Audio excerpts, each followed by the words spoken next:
Hey church family, I am so excited about this weekend. We get to celebrate the resurrection of Jesus. Now, we get to do that every weekend, but this weekend is Easter weekend and the whole world is thinking about the resurrection of Jesus. And I don't want to let you know how you can make this weekend as successful as possible. First, I want to strongly encourage you to join us for our 6:30 p.m. Good Friday service. That's this Friday. That will kind of help set your heart and mind for the entire weekend. The more that we think about the sacrifice of Jesus and the price that He paid and what He did on the cross, the more prepared we will be for the celebration of His resurrection on Sunday morning. And then Sunday morning, don't miss the 6:30 a.m.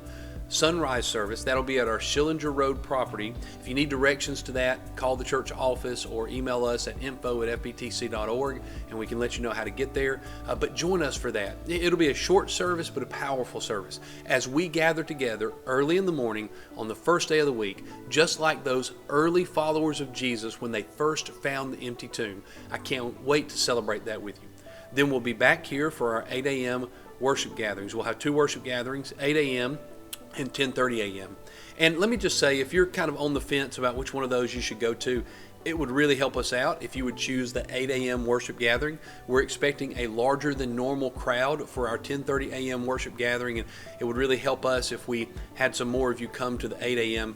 worship gathering. Of course, we'll still have our life groups at 9 a.m., but for both worship gatherings, I want to encourage you to come early, come on time, be ready to worship. And if you're in that 10:30 a.m. worship gathering, please sit as close as you can, provide as many seats as possible.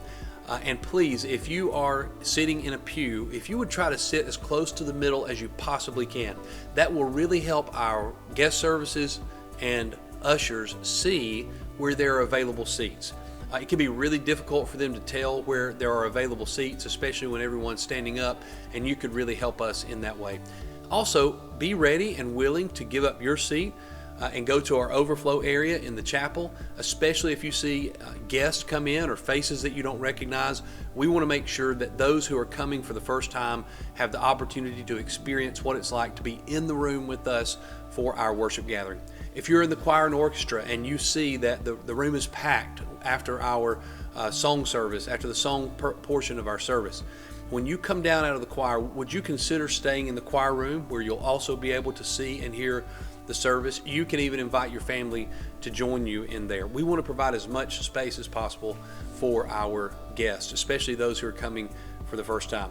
Speaking of that, if you're willing to help us out with guest services, would you contact us, info@fbtc.org, or call the church office and let us know? We would be really grateful for your help in that way. With so many guests this weekend, we want to make sure that they know where they're going and where they need to be, and we want to help them out in that way. Hey, there's one final thing you can do to make this weekend a huge success. Pray. Set aside some time. In fact, I want to challenge you between now and Easter Sunday morning. Set aside an hour and just pray that God would move in a powerful way this Easter Sunday. I cannot wait to celebrate the resurrection of Jesus Christ with you this Sunday.